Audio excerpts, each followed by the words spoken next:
Why did the church hide an entire book of the Bible for centuries? What was in that text that frightened religious leaders so badly they declared it forbidden? And what if the descriptions of heavens, angels, and thrones of fire in that book were not spiritual visions, but the account of someone who witnessed advanced technology and tried to explain it with the only words he knew? The answer lies in a manuscript that was buried for nearly 2,000 years, and what it reveals completely changes what we know about the history of humanity. That manuscript is the Book of Enoch. Enoch appears in biblical tradition as the seventh patriarch after Adam, a man who, according to Genesis, walked with God and simply vanished. The text does not say he died, it says God took him. But Enoch left records behind. He wrote and described in extraordinary detail everything he saw during the time he spent away from Earth, and those writings form one of the strangest documents antiquity has ever produced. For centuries, the early leaders of the church debated whether the Book of Enoch should be part of the official Bible. In the end, they decided it should not. They removed the text, classified it as apocryphal, and it practically disappeared from circulation in the West. The official justification was theological, but the content of the book tells a different story. The descriptions inside are too mechanical, too detailed, too technical for a text supposedly meant to speak only of faith and spirituality. Enoch writes like someone taking field notes, recording measurements, structures, and mechanisms with a precision that does not match a Bronze Age shepherd. The text was nearly lost until 1947, when Bedouin shepherds stumbled upon the caves of Qumran near the Dead Sea. Inside, preserved in ceramic jars for over 2 millennia, were the Dead Sea Scrolls, and among them were fragments of the Book of Enoch in Aramaic that confirmed the antiquity and authenticity of the text. The academic world had to face the fact that this manuscript was as old as any text in the official biblical canon. We did something that no theologian and no historian had been able to do before. We took the complete text of the Book of Enoch, every available translation from Ge'ez, the ancient Ethiopian language, the fragments in Aramaic, and the copies in Greek, and loaded everything into Axiom, our deep analysis artificial intelligence. The task was straightforward. Ignore any religious interpretation. Treat this text as the report of an observer taken to an unknown place who tried to describe what he saw with the limited vocabulary of his time. Filter out the fear, filter out the wonder, and extract the technical information behind the metaphors. The first result already shattered any notion that Enoch was hallucinating. The linguistic analysis revealed something no one expected. Enoch's writing has nothing in common with the way prophets write. Biblical prophets write in emotional waves, alternating between despair and ecstasy, using repetition and poetic parallelism. Enoch does none of that. The structure of his text is sequential and descriptive. He moves from one environment to the next in the order he visited them, records dimensions, counts the beings present, and notes what each one does. It is the kind of writing you find in ship logs and expedition reports. But it was in the section known as the Book of the Heavenly Luminaries that the data became impossible to ignore. Enoch reports the movement of the sun with a precision that should not have existed at that time. He speaks of 6 portals in the east and 6 in the west, and that the sun rises through a different portal over the course of the year, shifting the ratio between day and night. He divides the day into 18 parts and calculates that at the summer solstice the day has 12 parts and the night 6, at the equinox 9 and 9. The simulation confirmed that these portals match exactly the path the sun traces across the sky throughout the year, something that was only formally mapped millennia later. Enoch also states that the year has exactly 364 days. Historians have always dismissed this as an observational error, but that number divides perfectly into 4 seasons of 91 days, each containing 13 weeks of 7 days, forming 52 exact weeks. A mathematically closed cycle with no remainders, no leap years, no accumulated error. And there is more. He details the phases of the moon by dividing its luminosity into 14 equal parts and explains that the moon has no light of its own, only reflecting the sun's. He describes how each day a fraction is added or subtracted until the cycle is complete. The artificial intelligence reached a conclusion that leaves no room for doubt. A man with no telescope, unaware that the moon is round, calculating all of this on his own. The probability is 0. That knowledge was received from another source. Someone showed those data to Enoch, and he copied down what he could, translating complex numbers into the language of a world that had not yet discovered formal mathematics. But where did that source come from? How did Enoch gain access to information that science would only confirm thousands of years later? The text itself provides the answer, and there is nothing abstract about it. Enoch narrates the exact moment he was taken from the surface of the earth, and that passage, when analyzed without the filter of religion, becomes an account of flight. He writes, "Clouds were calling to me and mist was summoning me, and the course of the stars and lightning bolts drove me forward. And the winds in the vision gave me wings and lifted me upward and raised me into the heavens." The traditional reading sees a soul ascending to paradise. But the artificial intelligence filtered out the poetic language and modeled what Enoch records as a physical sequence. And the result was entirely different. He is narrating the crossing of the layers of Earth's atmosphere in the correct order. First come the clouds and mist, the troposphere, the lowest layer where clouds and rain form. Then he mentions the course of the stars and lightning. For someone ascending at high speed, the passage through the stratosphere and mesosphere would look exactly like that. Meteors disintegrating in the upper layers and rare electrical discharges above the storms. Phenomena that modern science calls sprites and that were only photographed for the first time in 1989. Enoch saw this thousands of years ago. Finally, he says, the winds gave him wings. The data identified in that description, the effect of acceleration on the body, the force that compresses the chest and pushes the limbs, creating the sensation of being carried by an invisible current. Enoch experienced gravitational force, pressure changes and temperature variations. And what he found when he arrived up there destroys any image of heaven we carry in our minds. The first level of that structure had nothing spiritual about it. Enoch reports colossal storehouses containing all the winds, all the snow, all the hail, and all the rain that fall upon the earth. He saw enormous reservoirs and mechanisms that controlled when and where each type of weather phenomenon would be released. To a man of the desert, this looked like a divine warehouse where God kept winter in great sacks to unleash whenever he wished. But when those passages were processed using the laws of thermodynamics and hydrodynamics, the interpretation changed radically. Controlling winds on a planetary scale requires manipulating temperature gradients in the ionosphere and the troposphere.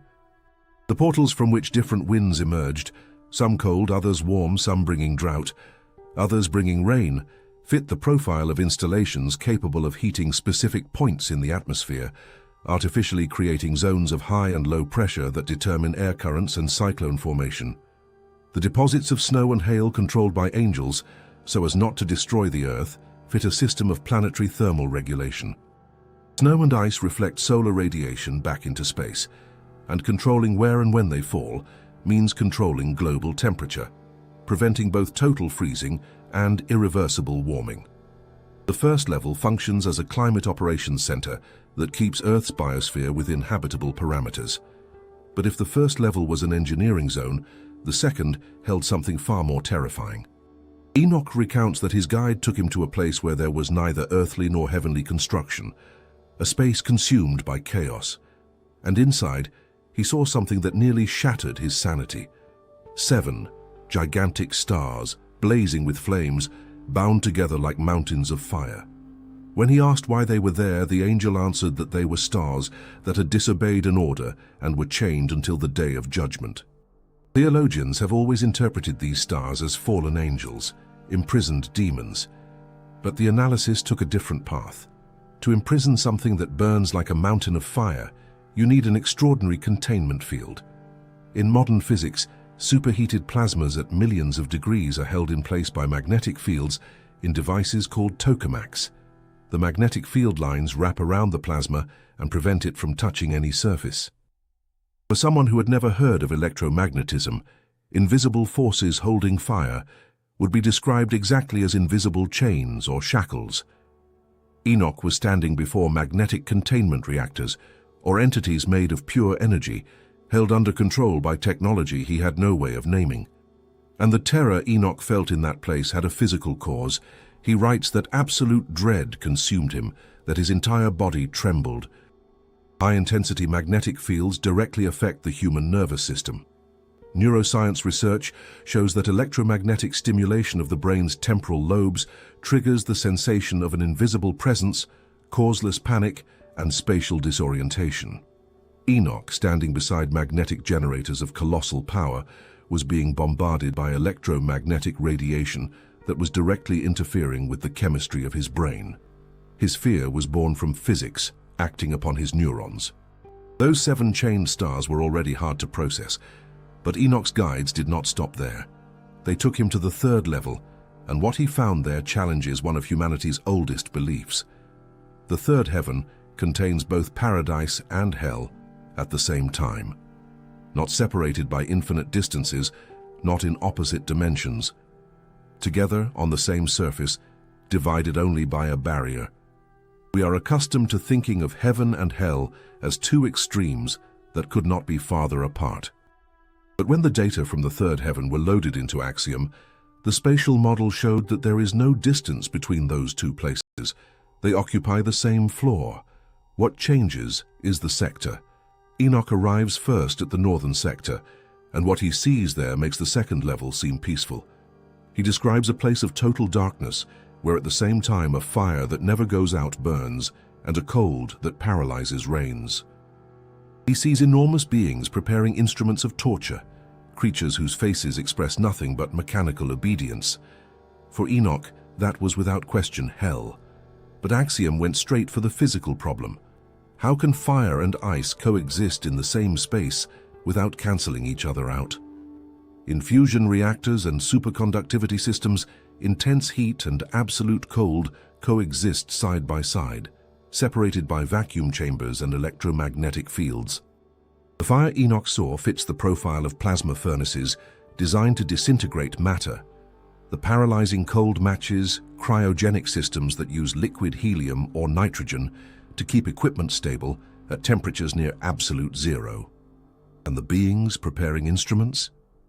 The analysis pointed to automated maintenance units, robotic platforms, or operators in heavy protective suits. The instruments Enoch interpreted as tools of torture are dismantling equipment, manipulators designed to handle hazardous materials without direct contact. The northern sector of the 3rd heaven functions as a high-security industrial zone for waste elimination and hazardous material containment. And then the guides pull Enoch away and take him south on the same level, and everything changes. He enters Eden. Enoch records a space where the trees never lose their leaves, the fruit is always ripe, and the climate does not fluctuate. For someone accustomed to the harshness of the desert, that could only be the work of God. But the total absence of climate variation and natural growth cycles indicates an isolated and artificially controlled environment, a gigantic greenhouse with fixed temperature, regulated humidity, and light calibrated to keep photosynthesis running non-stop. Eden functioned as a reservoir of plant species maintained under ideal conditions for long-term preservation, possibly to repopulate the earth after a catastrophe. And at the center of that garden, Enoch finds the most important object in the entire installation, the tree of life. He describes a tree of impossible beauty, with a trunk that gleams like gold and silver and fruit resembling clusters of grapes. But the detail that drew attention was not its appearance. It was the scent. Enoch says the fragrance of that tree penetrated down to his bones, and that whoever ate its fruit would never know disease or old age. Scents do not penetrate bones. That is physically impossible for any natural aroma. But the data found a match with deep penetration therapeutic aerosols. The metallic sheen of the trunk does not match wood. It matches metallic alloys. The fruit would not be biological produce, but capsules containing nutritional solutions or genetic modifiers.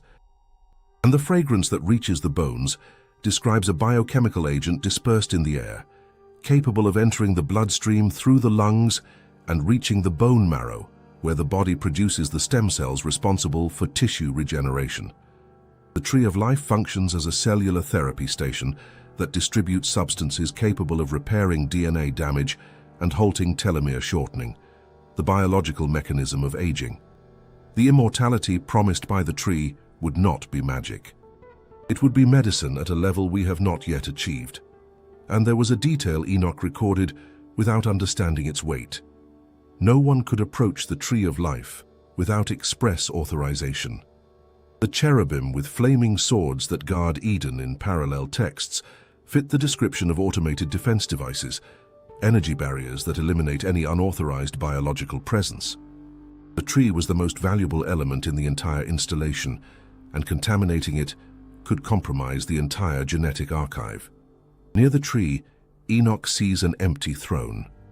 His guides explain that it is where the Lord sits when he visits the garden, but it is empty almost always. Eden runs on its own. Whoever commanded that structure appeared only for inspections or specific procedures. The third heaven, bringing destruction on one side and a laboratory of eternal life on the other, forms a closed loop. Waste from the biological sector goes to the incinerators in the north, and the energy generated there powers the mechanisms that keep the garden alive in the south. That entire structure operated with an order that left no room for chance.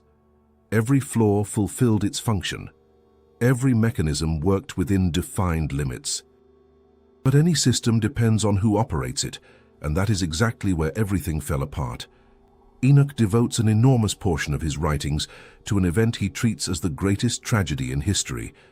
200 beings, whom the text calls the Watchers, abandoned their posts and descended to Earth.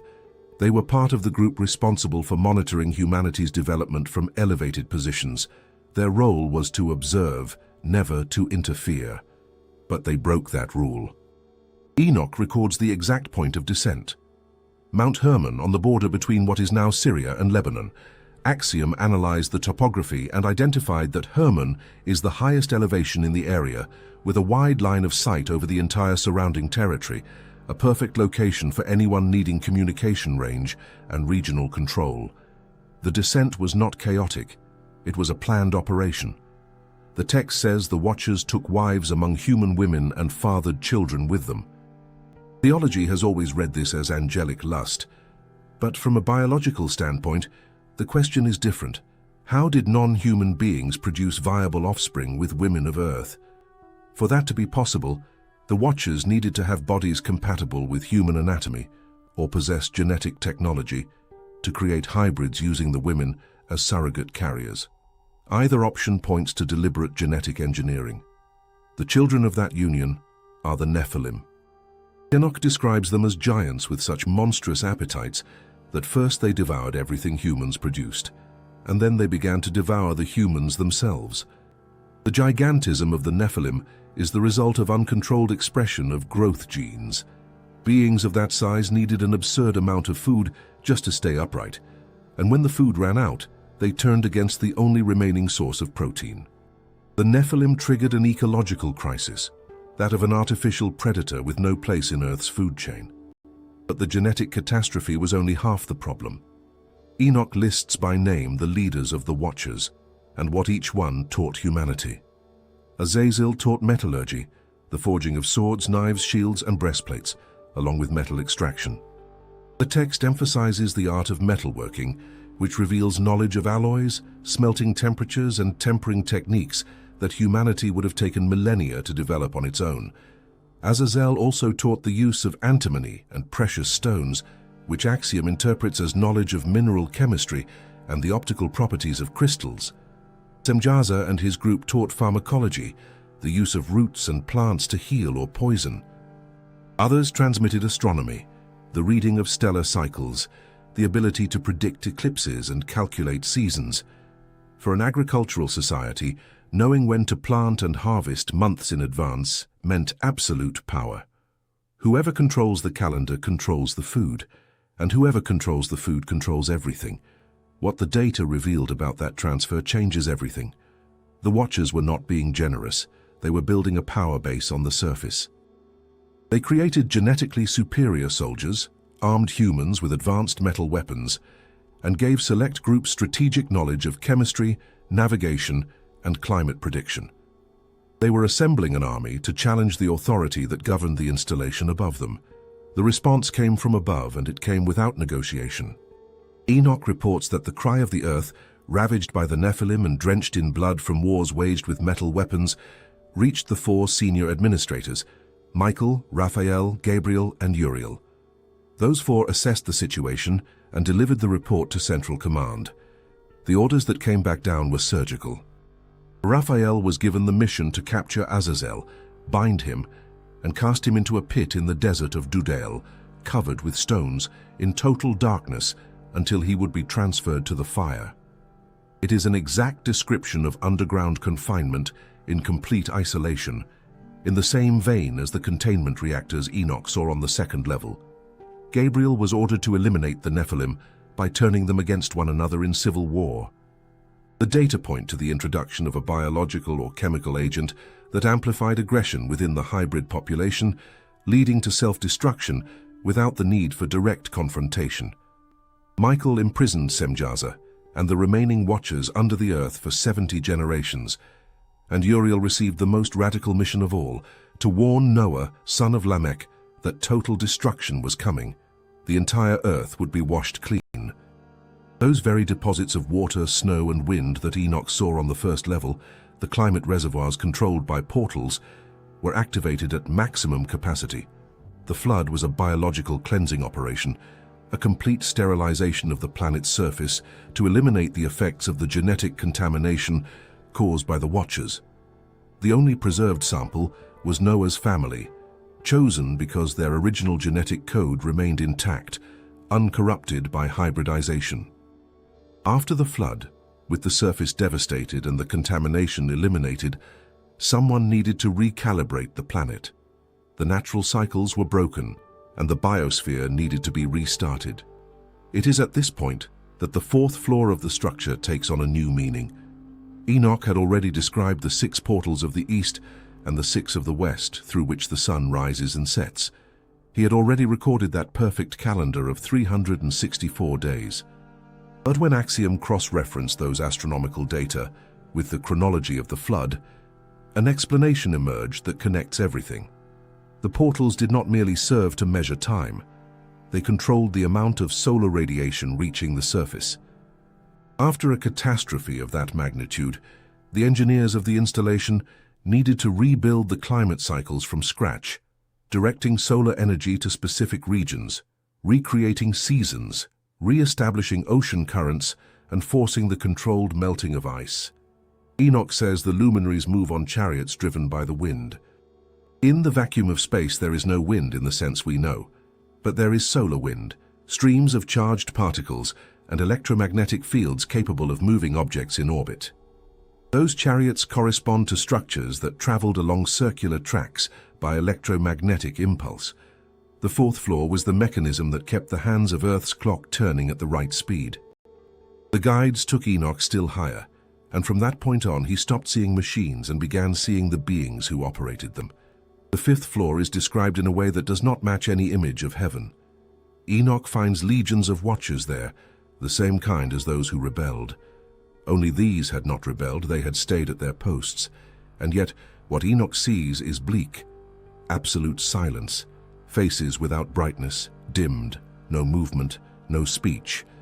The entire 5th floor submerged in a deathly stillness. Theology explains this as mourning for the brethren who fell. But the cross-referencing of data yielded something different. After 200 members of that group violated every protocol, the logical response would be to isolate the entire group. The risk of new deserters was too great. Communication on the 5th floor was cut, and the remaining Watchers were placed in forced standby mode, their capabilities reduced to a minimum. Faces dimmed and drained of energy are the visual equivalent of beings running on emergency power, with nearly all functions deactivated. And then something happens that no theologian has been able to explain. Enoch, an ordinary man, addresses these enormous beings and gives an order. He commands them to cease their silence and return to their duties, and they obey.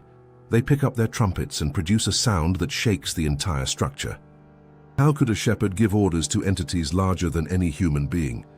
Because Enoch carried a clearance of the highest level, In a context where the Watcher's entire internal network had been compromised by the betrayal, Central Command used an external messenger, a biological being, to personally deliver the reactivation code. Enoch's voice functioned as a key that could not be intercepted. The trumpets that sounded served as high-power electromagnetic signal transmitters, confirming that the fifth floor was back in operation. With the Watchers back at their posts, Enoch ascended one more floor, and there he finds something entirely different. 7 groups of beings that shine with unbearable intensity, all absolutely identical to one another. Same appearance, same luminosity, same posture. No individual variation. While the Watchers on the 5th floor had been shut down and required manual reactivation, the beings on the 6th floor had never stopped functioning. They operate without rest, without mood fluctuations, without the need for external motivation. And what do? Enoch describes with clarity what they do. They regulate the movement of the stars, control the phases of the moon, coordinate the seasons of the year, oversee rivers and seas, and ensure that every form of life on Earth receives the sustenance it needs. It is these beings who calculate when to open the portals of the luminaries on the 4th floor. It is they who decide when to activate the deposits of wind and snow on the 1st floor.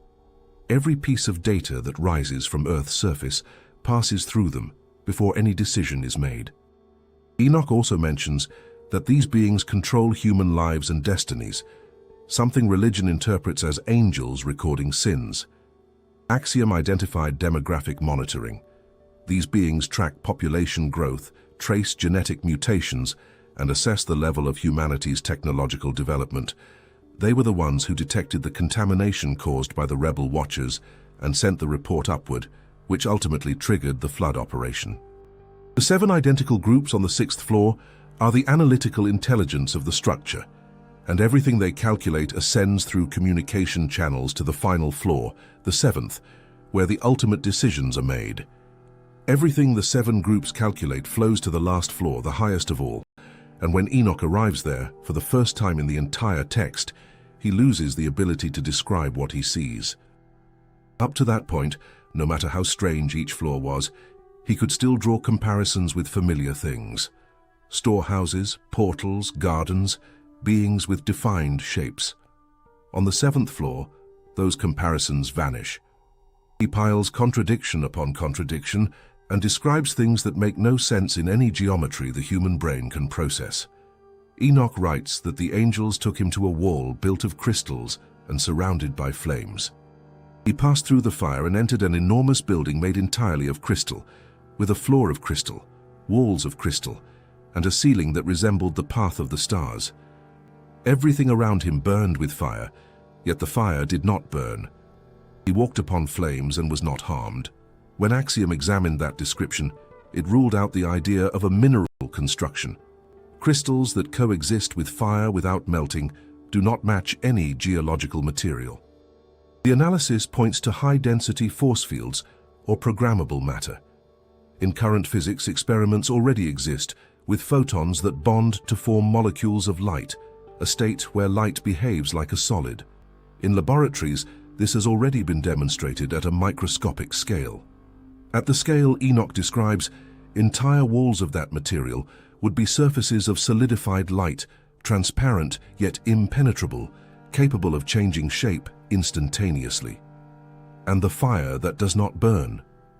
The analysis classifies this as cold plasma, or visible radiation from an energy field that ionizes the surrounding air, creating intense brightness without generating destructive heat. Enoch was able to pass through because his guides adjusted some form of shielding around him. But the most bewildering moment comes right afterward.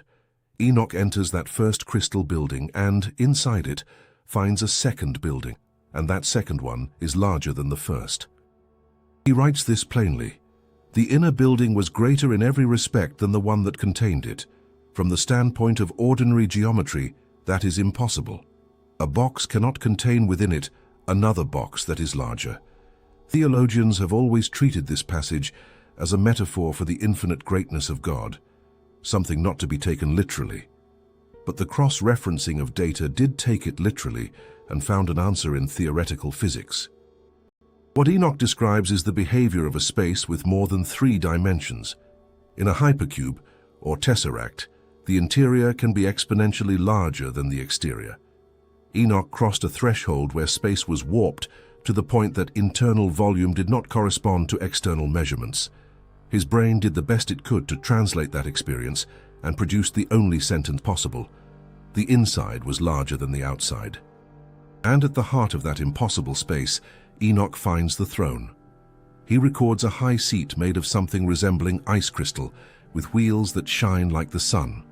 From beneath the throne flow rivers of liquid fire, and the brightness around it is so intense that no being, not even the most powerful angels, can look directly at it. Ice in the midst of fire. Absolute cold surrounded by extreme heat. That paradox already appeared on the 3rd floor, in the plasma furnaces alongside the cryogenic tanks. But there, it was industrial engineering.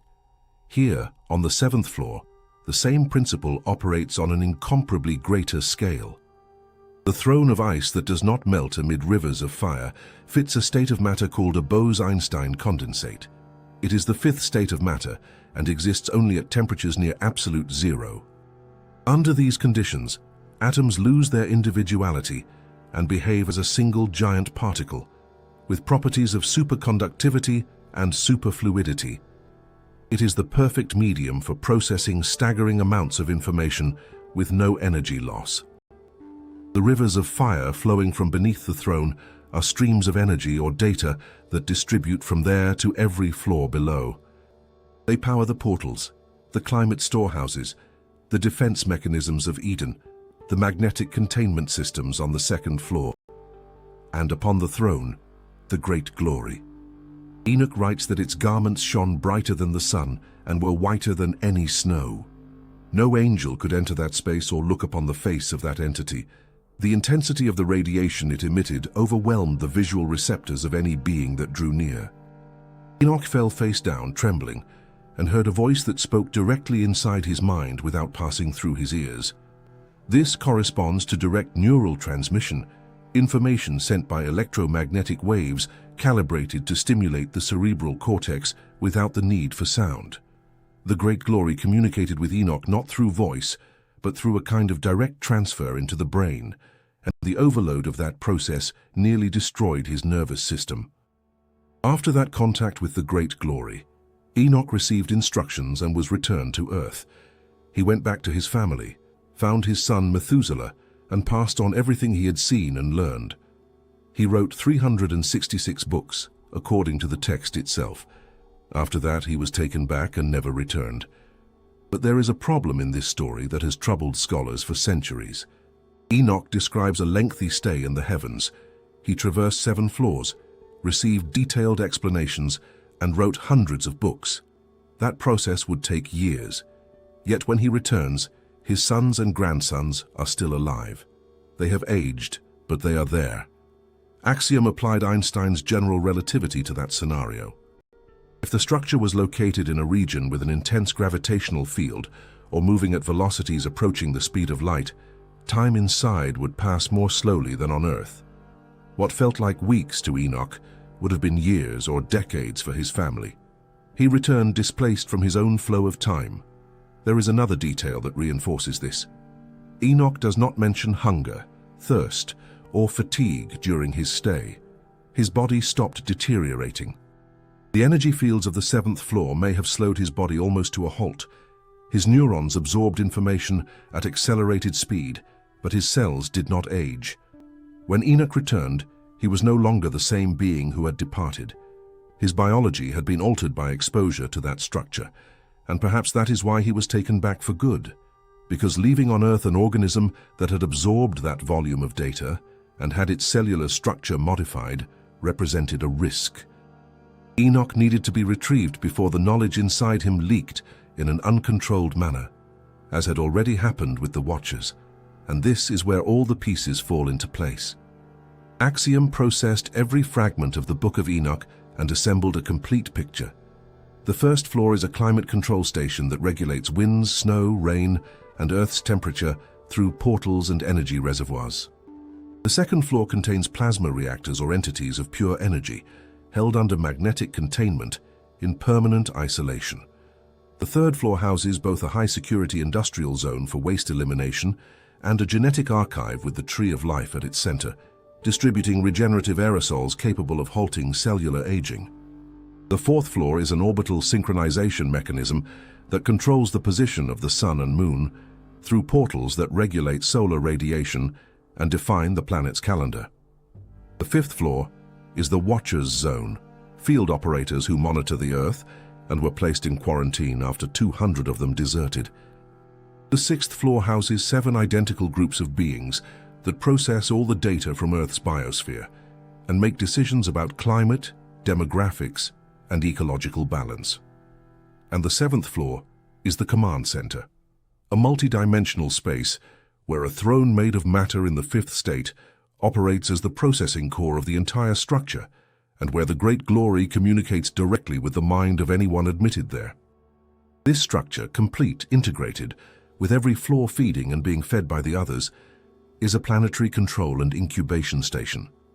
Earth, in this reading, is not a free planet spinning in the void of space by accident. Earth is a project, a biological experiment monitored and administered from above. When the Watchers broke protocol and contaminated the experiment with the Nephilim, the response was the flood, a total cleansing using the same climate reservoirs from the first floor. Noah's family was preserved as the only uncorrupted genetic sample. Enoch was chosen for his neurological and genetic compatibility to serve as a messenger between the flaws of the structure and the population on the surface. And the conclusion the artificial intelligence leaves us with is this: that structure was not destroyed. Nothing in Enoch's text suggests it ever stopped functioning. The portals continue to regulate the position of the sun. The storehouses continue to distribute the climate cycles. The 7 groups on the 6th floor continue to process data about humanity. The throne on the 7th floor continues to operate. Enoch, that Bronze Age shepherd we mentioned at the very beginning, did not write like a prophet because he was not a prophet. He was an observer taken inside a machine he did not understand, taking notes with the only words he had. And those notes were buried for millennia, hidden, forbidden, dismissed as religious fantasy, until someone finally decided to read them not as prayer, but as a report. And the report says, in every line, that we are not alone, that we never have been, and that whoever built that structure is still watching what we do with the time we were given. If you liked this investigation, subscribing to the channel helps us expand the Axiom Investigation project. We would love to read your thoughts on the video's subject in the comments and your suggestion for the next topic to be covered. Tell us which city you are watching from. Thank you for staying with us until the end.